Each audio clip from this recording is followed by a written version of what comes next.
ঈশ্বরগঞ্জ উপজেলার শিক্ষার্থীদের আধুনিক বিজ্ঞানের প্রযুক্তির উদ্ভাবন দেখে উচ্ছ্বসিত হয়েছেন ঈশ্বরগঞ্জ আসনের মাননীয় এমপি লুৎফুল্লাহ হেল মাজেদ বাবু। জেটিভি, সময়ের সাথে সত্যের পাশে। ময়মনসিংহ জেলার ঈশ্বরগঞ্জ উপজেলার ঐতিহ্যবাহী শিক্ষা প্রতিষ্ঠান চন্নী কলা উচ্চ বিদ্যালয় মাঠে 12 জুন 2026 তারিখ start up science project and innovation idea সোয়াসিং প্রোগ্রাম উপজেলায় পর্যায়ে অনুষ্ঠিত হয়েছে। উক্ত অনুষ্ঠানের শুভ উদ্বোধন করেন ঈশ্বরগঞ্জ আসনের মাননীয় এমপি জনাব লুৎফুল্লাহ হেল মাজেদ বাবু। উপস্থিত ছিলেন ঈশ্বরগঞ্জ উপজেলার নির্বাহী অফিসার জনাব সানজিদা রহমান, ঈশ্বরগঞ্জ উপজেলার মাধ্যমিক শিক্ষা অফিসার জনাব আশরাফুল ইসলাম। উক্ত বিজ্ঞান মেলায় ঈশ্বরগঞ্জ উপজেলার 64টি শিক্ষা প্রতিষ্ঠান 16টি স্টলের মাধ্যমে অংশগ্রহণ করে বিজ্ঞান মেলায় অংশগ্রহণকারী শিক্ষার্থীদের উদ্ভাবনী প্রযুক্তির আংশিক ভিডিও চিত্র আপনাদের সামনে তুলে ধরা হলো। কোস্টাল উচ্চ বিদ্যালয়ের পক্ষ থেকে দুটি প্রজেক্ট নিয়ে এসেছি। একটা হচ্ছে রকেট লঞ্চিং এন্ড আরেকটা হচ্ছে হাইড্রোলাইটিক ব্রিজ। আমাদের হাইড্রোলাইটিক ব্রিজটা প্যাসকেলের বল বৃদ্ধিকরণ নীতি অনুযায়ী তৈরি করা হয়েছে। বর্তমান সময়ে জলবায়ুগত বিভিন্ন পরিবর্তনের কারণে মেরু অঞ্চলে বরফগুলো গলে যাচ্ছে। এছাড়াও বিভিন্ন অকাল বন্যা সৃষ্টি হচ্ছে, যার ফলে নদীর পানির উচ্চতাগুলো দিন দিন বেড়ে যাচ্ছে। যার ফলে আমাদের যে বৈদেশিক পণ্য আমদানি করতে হয়, সেই আমদানি পণ্যের জাহাজগুলো অতি সহজে প্রবেশ করতে পারে না। আর আমরা যে ব্রিজটা প্রজেক্টটা তৈরি করেছি, এই প্রজেক্টটা যদি বল বৃদ্ধিকরণ নীতি অনুযায়ী কাজ করে, তাহলে প্রেসার প্রয়োগ করার ফলে এটা ব্রিজের উপরে প্রান্তটা উপরে চলে যাবে, আর জাহাজটা অতি সহজেই ব্রিজটা পাড়ি দিতে পারবে। এই পাড়ি দেওয়ার ফলে আমাদের বাংলাদেশে যত বৈদেশিক পণ্য আসা যাওয়া করে সবগুলো আসতে পারবে, আর জাহাজ ওপারে যাওয়ার পরে ব্রিজটা আবার স্বাভাবিক অবস্থায় চলে আসবে। আর এটা হচ্ছে রকেট লঞ্চিং। রকেট লঞ্চিংটা নিউটনের তৃতীয় সূত্র অনুযায়ী তৈরি করা হয়েছে, যার মধ্যে নিউটনের তৃতীয় সূত্র হচ্ছে every action has an opposite and equal reaction. এর মধ্যে আমরা যদি নিউটনের এটার মধ্যে যখন রকেটটা চালু করা হয়, তখন সেখান থেকে ধোঁয়া বিভিন্ন তাপ সৃষ্টি হয়, এটা একটা বলের সৃষ্টি করে। আর এই বলের প্রতিক্রিয়া হিসেবে স্টেশন থেকে আরেকটা বিপরীত এবং সমান বল প্রয়োগ করে, যার ফলে রকেটটা মহাশূন্যে উত্তোলিত হতে পারে। এই আমাদের প্রজেক্ট। আসসালামু আলাইকুম। আমাদের কলেজের নাম হলো ঈশ্বরগঞ্জ সরকারি কলেজ। আমাদের প্রকল্প হলো পোড়া তেল থেকে বায়োফুয়েল তৈরি। আমরা দেখি যে রেস্টুরেন্ট বা হোটেল গুলাতে তারা একটা তেল কি করে কি যে বারবার তারা এই তেলগুলাকে ইউজ করার ফলে হয় কি যে স্বাস্থ্যের পক্ষে ক্ষতিকর হয়। আবার যখন তা একবারে আনইউজ হয়ে যায়, তখন তারা কি করে এটা ফেলাই দিলে হয় কি যে পরিবেশেরও ক্ষতিকর হয়। এখন আমরা ভাবলাম কি যে যার জন্য মানুষেরও ক্ষতি না হোক, পরিবেশেরও ক্ষতি না হোক, আমরা তেমন একটা প্রকল্প তৈরি করি। এখন আমরা ভাবলাম যে এই পোড়া তেলটা দ্বারা আমরা যদি পারি যে বায়োফুয়েল তৈরি করি, তাহলে আমাদের এমনিতেও মানে অর্থনৈতিক অবস্থাটা সেটা একটু ভালো হবে। তারপর আমরা কি করলাম যে হোটেল বা রেস্টুরেন্ট গুলাতে গেলাম, যাওয়ার পরে তাদের সাথে কথাবার্তা বললাম, বলার পরে তাদের কাছ থেকে কম দামে তাদের পুরো তেলটাকে সেল করে আনলাম। আনার পরে যখন দেখলাম যে তেলগুলোর মধ্যে হালকা হালকা ময়লা আছে, তখন কি করলাম আমরা ওইটাকে ফিল্টার করলাম। ফিল্টার করার পরে যখন তেলটা পরিষ্কার হয়ে গেল, তখন আমরা একটা পাত্রে দিলাম। পাত্রে দেওয়ার পরে ওটাকে আমরা গরম করলাম।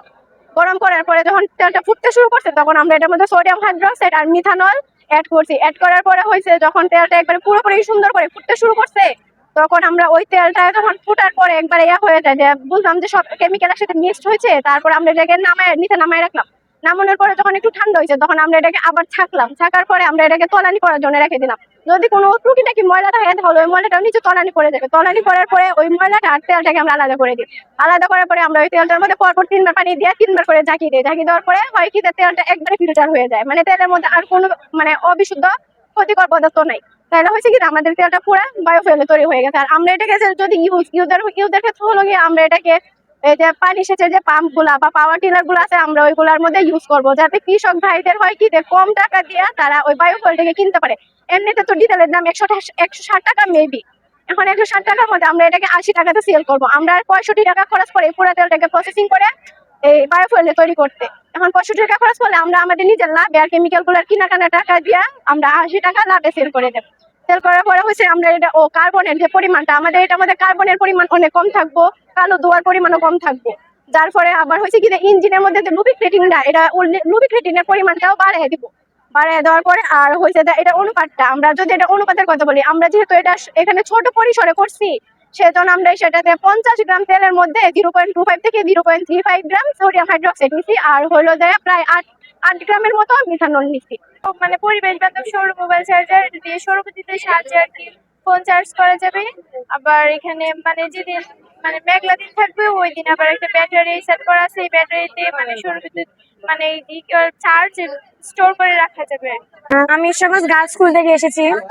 শিয়া পাপড়ি পিঠা, পুলি পিঠা, তারপরে সমোসা, মশলা পিঠা এগুলো আমরা এনেছি যে বিক্রি করার জন্য, যে আমরা ভবিষ্যতে যদি কোনো মানে আমরা এই উদ্যোগটা নিয়েছি যে আমাদের বলতে পারেন যে আমরা যদি আমাদের শিক্ষার জন্য চালানোর জন্য আমরা এটার পাশাপাশি এটা করতে চাই যে পড়াশোনা আমরা চালাতে পারি।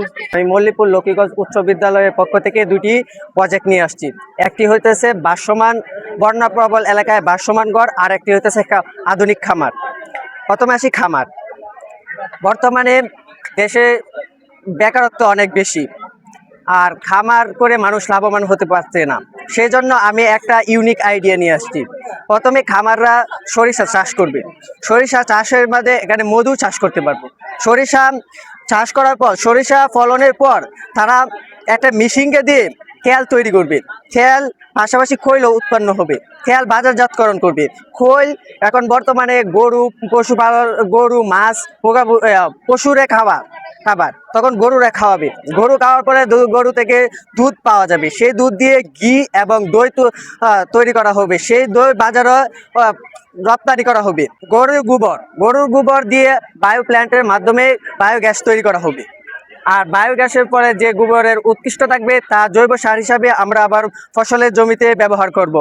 যখন খৈলের কিছু অংশ মাছের খাবার হিসাবে দেওয়া হবে। পরে গরু ঘাস মিশিংয়ের মাধ্যমে ছোট ছোট করে গরু খাবারের উপযোগী করে তা গরু এবং বিভিন্ন খামারে সরবরাহ করা হবে। যার ফলে আমাদের একটা পুকুর থাকবে। পুকুরে মাধ্যমে মাছ চাষ করা হবে এবং চারপাশে বিভিন্ন ফলানি গাছ লাগানো হবে এবং খামার থাকবে। মুরগির যে বর্জ্য থাকবে তা মাছের খাওয়ানো হবে। এর ফলে এই সকল উৎপন্ন পণ্য আমাদের এই স্টলে রাখা হবে। এই স্টল থেকে বিভিন্ন খামারে, বিভিন্ন বাজারে গাড়ির মাধ্যমে সরবরাহ করা হবে এবং রাস্তার চারপাশে গাছ থাকবে যাতে পরিবেশে কোনো দূষিত না হয়। এর ফলে সমাজে বেকারত্ব দূর হবে এবং কৃষক অনেক লাভবান হতে পারবে। বিদ্যালয়ের নাম আব্দুল খালেক মুকসুদ উচ্চ বিদ্যালয়। এটার নাম হলো স্পার্কল ইনোভেশন সেন্টার। এই সেন্টারে একটা লাইব্রেরি থাকবে, আইটি ল্যাব থাকবে, ইনোভেশন সেন্টার থাকবে। এই আইটি ল্যাবে থাকবে আমাদের এই এআই সম্পর্কিত বিভিন্ন বিষয় সম্পর্কে প্রশিক্ষণ নেওয়ার সুযোগ সুবিধা। তারপরে বিজ্ঞান বিষয়ক যেমন ফিজিক্স, কেমিস্ট্রি, বায়োলজি এই বিষয়গুলো নিয়ে প্রশিক্ষণ। তারপরে ডিজিটাল প্রোগ্রামিং এই বিষয়গুলো নিয়ে প্রশিক্ষণ নেওয়ার সুবিধা আমাদের শিক্ষকদের থেকে। আর ইনোভেশন ল্যাবটার মধ্যে আমরা রিসার্চ করব। আমি মল্লিকপুর লক্ষ্মীগঞ্জ উচ্চ বিদ্যালয়ের একজন শিক্ষার্থী। আমাদের প্রজেক্টটা হচ্ছে বন্যা প্রবণ এলাকায় জল ও স্থলের উপযোগী গড়। আমাদের দেশে প্রায়ই বন্যা হয়। বন্যার কারণে অনেক মানুষ গৃহহীন হয়। তো তবে তাদের সুরক্ষার জন্য আমরা একটা প্রজেক্ট তৈরি করেছি। প্রজেক্টটা হচ্ছে বন্যা যখন হয় তখন অনেক মানুষ গৃহহীন হয়। আমরা এমন একটি প্রজেক্ট তৈরি করেছি যেটা পানি বাড়ার সাথে সাথে গড়টি উপরে চলে যাবে, মানুষের থাকার উপযোগী হবে। এখানে আমরা আর্কিমিডিসের সূত্রটি উল্লেখ করেছি। কোনো একটি বস্তু তরলে আংশিক ও নিমজ্জিত অবস্থায় থাকবে এবং সেই অংশটির নিমজ্জিত যে পরিমাণে ওজন হারায় তা ওই বস্তু অপসারিত ত্বরণের সমান হয়। এ কারণে বস্তুটি আর নিচের দিকে যায় না, বরং উপরের দিকে চলে আসে। এখানে ড্রাম দেওয়ার কারণে বা ড্রামের ভিতরে বায়ু থাকার কারণে গড়টি উপরে উঠে আসে। সেজন্য পানিতে তলিয়ে যায় না, তাই উপরের দিকে বেশি ওঠে, যেখানে মানুষের বসবাস করার উপযোগী হয়ে ওঠে। খারকুলাবাজার বালিকা উচ্চ বিদ্যালয় থেকে এসেছি।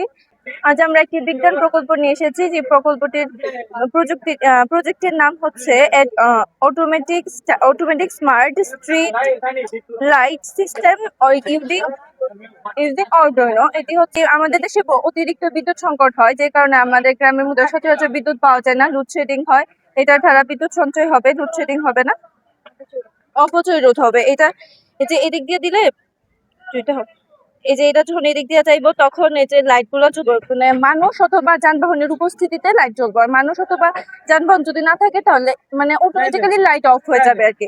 এই যে তারপরে গাড়িটা চলে গেলে লাইটটা আবার অফ হয়ে যাবে। অযথা বিদ্যুৎ নষ্ট হইতো না, অযথা লাইট জ্বলা থাকতো না। 50 থেকে 70% 50 নাম কোনাপাড়া উচ্চ বিদ্যালয়। আমি আজকে একটা প্রজেক্ট তৈরি করেছি যার নাম টিপ ডিটেক্টর অ্যালার্ট। এটা মূলত আমাদের ব্যক্তিগত বা বিভিন্ন অর্থনৈতিক স্থানে এটা স্থাপন বিভিন্ন জায়গায় স্থাপন করলে এটা আমাদের সুরক্ষা দিবে। স্যার এটা মূলত কাজ হচ্ছে কি স্যার, ধরেন এটা যদি আপনার ঘর বাড়ি হয়, এই বাড়ির দরজায় যদি আপনি এটা স্থাপন করেন, তখন যদি আপনি ঘর থেকে বাইরে হয়ে যান তখন এটা পিন কোড প্রেস করতে হবে, যার ফলে এই দরজাটা অটোমেটিক খুলে যাবে। অটোমেটিক খোলার সাথে সাথে আপনি ঘর থেকে বাইর হয়ে যাবেন।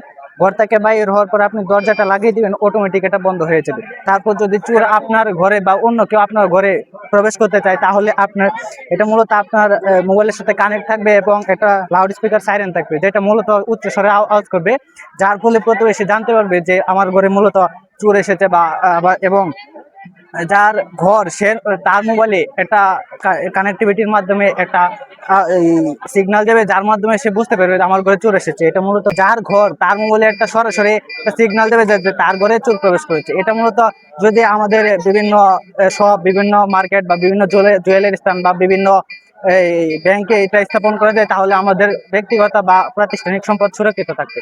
আমি 18 বাড়ি মহিমচন্দ্র উচ্চ বিদ্যালয়ের একজন শিক্ষার্থী। আমরা আমাদের স্কুল থেকে আজকে প্রজেক্ট উপস্থাপন করছি, তা হচ্ছে মানুষের চলাফেরা থেকে বিদ্যুৎ উৎপাদন।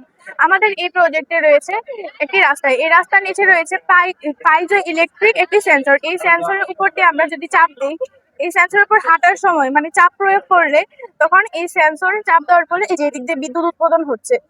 বিদ্যুৎ উৎপাদন হওয়ার ফলে তখন এই বিদ্যুৎটা এখান থেকে কনভার্ট হয়ে এই যে ব্যাটারিতে সংরক্ষিত হয়েছে।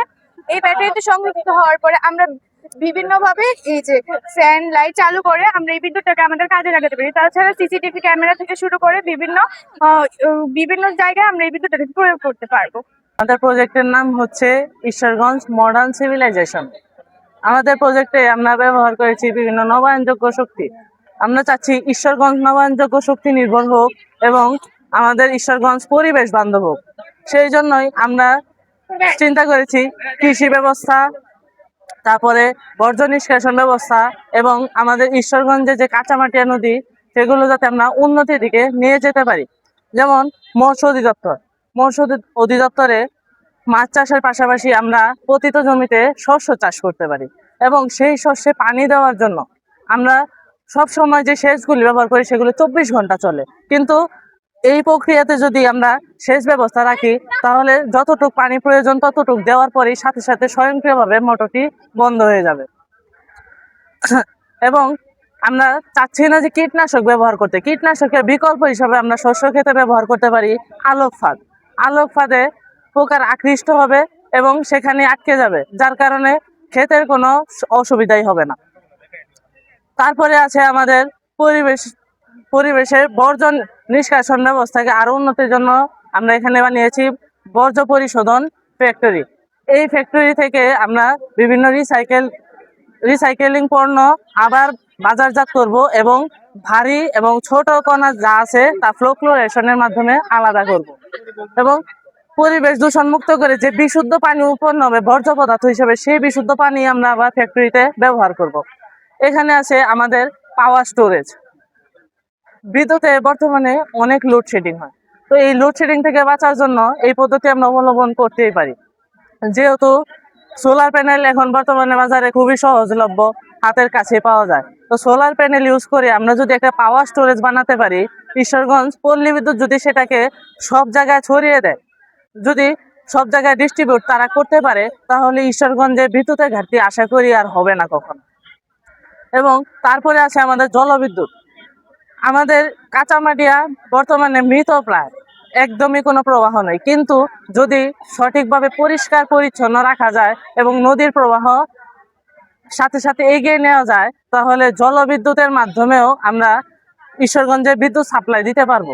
এটা হচ্ছে মাটির আর্দ্রতা মাপার যন্ত্র, যতটুকু পানি লাগবে সে দিবে এবং যখন মাটির আর্দ্রতা ঠিক হয়ে যাবে তখন আবার অটোমেটিক পানি বন্ধ করে দেবে, যার সম্পূর্ণ প্রক্রিয়াটাই স্বয়ংক্রিয়, কোনো মানুষের প্রয়োজন নাই, কোনো কিছুর প্রয়োজন নেই। পরিবেশ দূষণ থেকে আমাদের ঈশ্বরগঞ্জকে কিভাবে আমরা বাঁচাতে পারি তার একটি উপস্থাপনা। ঐতিহ্যবাহী ঈশ্বরগঞ্জ কৃষি সরকারি পাইলট উচ্চ বিদ্যালয়ের পক্ষ থেকে আমাদের বিজ্ঞান প্রজেক্ট উপস্থাপন করছি। আমাদের বিজ্ঞান প্রজেক্টের নাম হচ্ছে smart rain water harvesting and management system. যখন মেঘ থেকে বৃষ্টি আমাদের বাড়ির ছাদে এসে পড়বে, তখন ছাদে পানি পূর্ণ হবে। আমরা ছাদটিকে এমনভাবে বানিয়েছি যাতে কোনো পানি অপচয় না হয়। এরপর উক্ত পানিটি আমাদের ছাদে লাগানো নলটি আমাদের ফিল্টারের নলের সাথে যুক্ত আছে। যখন পানির উচ্চতা আমাদের নলের উপরে উচ্চতা পর্যন্ত যাবে, তখন পানির চাপের ফলে পানি ওই পাইপ দিয়ে আমাদের ফিল্টারে এসে জমা হবে। আমাদের ফিল্টারে রয়েছে পাথর, বালু এবং কয়লা। পাথরে পানির বড় ময়লাগুলো আটকে যাবে, আর কয়লা এমন এক ধরনের রাসায়নিক পদার্থ যা নিজের মধ্যে পানিতে থাকা দুর্গন্ধ ও জীবাণু ধরে রাখবে এবং পানিকে পরিষ্কার করে আমাদের ট্যাঙ্কে আনবে। আমাদের ট্যাঙ্কটা আমরা মাটির নিচে বানিয়েছি, যেটা কারণ মাটির নিচ থেকে হচ্ছে ঠান্ডা। আর আমরা এটা এমন ভাবে বানিয়েছি যাতে এতে কোনো বাতাস ঢুকতে না পারে। যে বাতাস ঢুকতে পারবে না বলে এতে কোনো জীবাণু বা অন্য কিছু তৈরি হওয়ার সম্ভাবনা থাকে না। তাই আমরা অনায়াসে এটি 6 মাস থেকে 1 বছর সংরক্ষণ করতে পারি, যা আমরা পরবর্তীতে মানে যখন পানির অভাব হবে আমরা ফসলের কাজে সেটা ব্যবহার করবো। এখন আমার বিষয় হচ্ছে আমরা এটা কেন বানিয়েছি। এটার অনেক সুবিধা রয়েছে। যেমন আমরা প্রায় খবরের কাগজে দেখতে পাই যে বিভিন্ন শহরগুলোতে ভূগর্ভস্থ পানির স্তর নিচে নেমে যাচ্ছে, ফলে পানির সংকট দেখা দিচ্ছে, সুপেয় পানির সংকট দেখা দিচ্ছে। সেই কথাকে মাথায় রেখে আজকের আমাদের এই ভাবনা। যখন আমরা এই বৃষ্টি পানিকে সংরক্ষণ করব, তাতে আমরা এটা ব্যবহার করলে আমাদের আর নিচ থেকে ভূগর্ভস্থ পানি তুলতে হচ্ছে না। তাই ভূগর্ভস্থ পানির চাপ কমে যাচ্ছে। এর ফলে হচ্ছে আমাদের হচ্ছে প্রকৃতির সুন্দর হচ্ছে।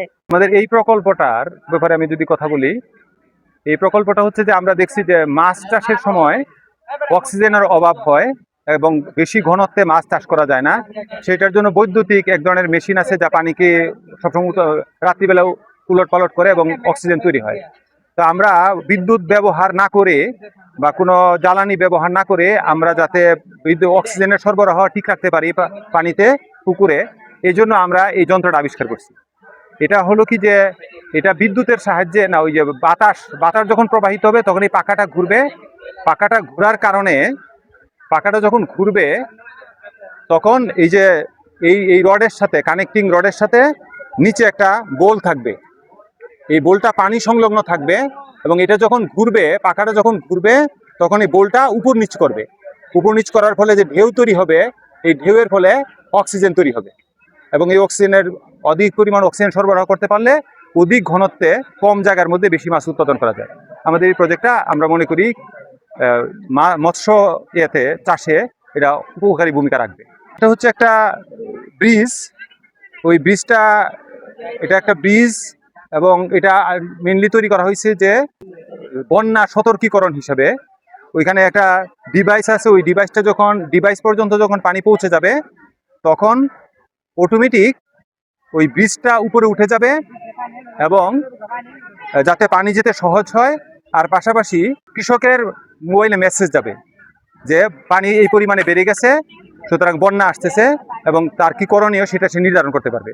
এই জন্য এটা হলো বন্যা সতর্কীকরণ এবং বন্যা দুর্গত এলাকায় যাতে পানি দ্রুত নিষ্কাশন হতে পারে সেজন্য ব্রিজ যে প্রতিবন্ধকতা তৈরি করে, এই প্রতিবন্ধকতা দূর করার জন্য এই প্রকল্প।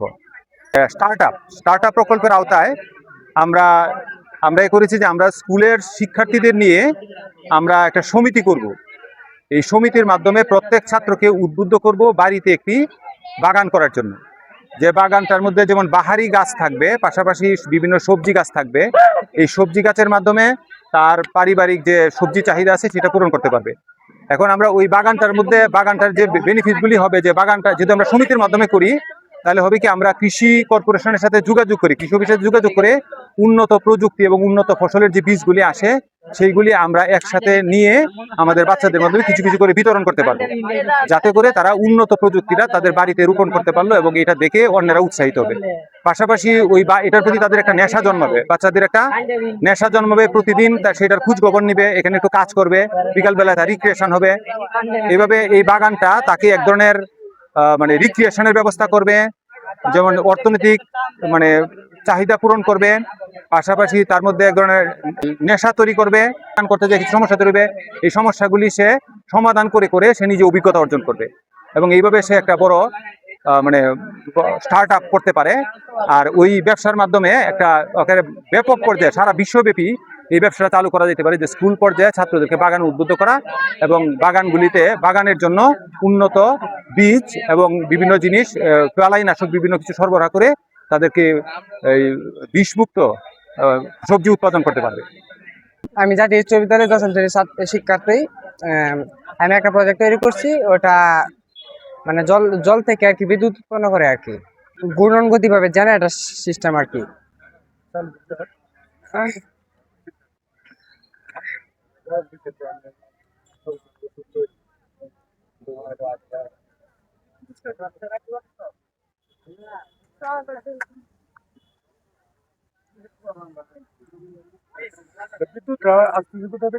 এই যে মোটর থেকে আসে, মোটর থেকে জেনারেটরের মাধ্যমে। এই পানি নাই তো কারণ পানির সংকট তো, তাই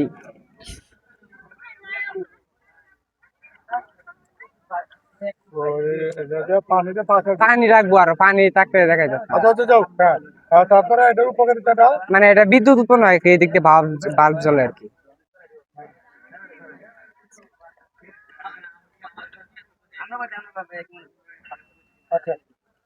উচ্চ মাধ্যমিক বিদ্যালয় থেকে বলছি। আমরা একটা সেফ সিটি বানাচ্ছি, সেফ সিটি বানিয়েছি যেখানে একটি অত্যাধুনিক রাডার সিস্টেম, একটি ফায়ার ফাইটার রোবট এবং একটি মিসাইল সিস্টেম।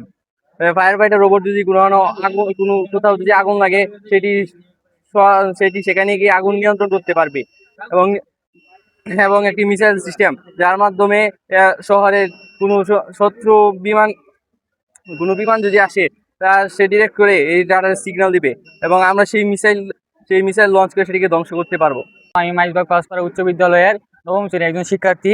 আমরা বানিয়েছি একটা আধুনিক শহর, যেখানে আধুনিক শহরের মধ্যে যা যা থাকার প্রয়োজন তা সবকিছু আছে। এখানে আমাদের প্রথমে আছে একটা পাওয়ার পয়েন্ট বক্স, যেখান থেকে পুরা শহরে ইলেকট্রিসিটি প্রদান করা হয়। এখন আমরা এখানে একটা হাসপাতাল, যখন আমাদের বিদ্যুৎ থাকে না তখন আমরা অনেক সময় আসে হাসপাতালে বিভিন্ন ইকুইপমেন্ট কাজ করে না, তখন আমরা পেশেন্টের অনেক খারাপ অবস্থা হয়েছে। তখন আমরা যদি সৌরশক্তি বা সোলার প্যানেল ব্যবহার করি, সোলার প্যানেল ব্যবহার করি, তাহলে আমরা হাসপাতালে বিভিন্ন গুরুত্বপূর্ণ ইকুইপমেন্টগুলা ব্যবহার করতে পারবো। এছাড়া আছে, যেহেতু শহর একটা, সেহেতু বর্জ্য পদার্থ থাকবে। এই বর্জ্য পদার্থ যাতে পরিষ্কার থাকে তাই আমরা প্রত্যেকটা জায়গায় ডাস্টবিন ব্যবহার করেছি। এই ডাস্টবিনগুলো পরবর্তীতে এই বর্জ্য পদার্থ স্থানে রাখা হবে এবং এখান থেকে বিভিন্ন প্রক্রিয়া রিসাইকেল করা হবে। আর এছাড়া আমাদের একটা টারবাইন রয়েছে, এই টারবাইনের মাধ্যমে আমরা চাইলে বিদ্যুৎ উৎপাদন করতে পারি। যখন বাতাস আসবে তখন এই টারবাইন ঘুরবে এবং এই পাওয়ার পয়েন্টে এসে জমা হবে। এখান থেকে আমরা চাইলে এই সৌরশক্তির পাশাপাশি এই টারবাইন ব্যবহার করেও আমরা বিদ্যুৎ দিতে পারবো। অংশগ্রহণ করেছেন, খুব সুন্দরভাবে আসলে আজকের মেলাটা হয়েছে। থাকলে আপনাদের ঈশ্বরগঞ্জ যাতে সুন্দর হয়, আরো কোনো যদি ইনোভেটিভ কোনো আইডিয়া থাকে আপনাদের বাচ্চাদের কাছে আমাকে সে বলবেন, আমি চেষ্টা করবো সেগুলো করার। ধন্যবাদ সবাইকে।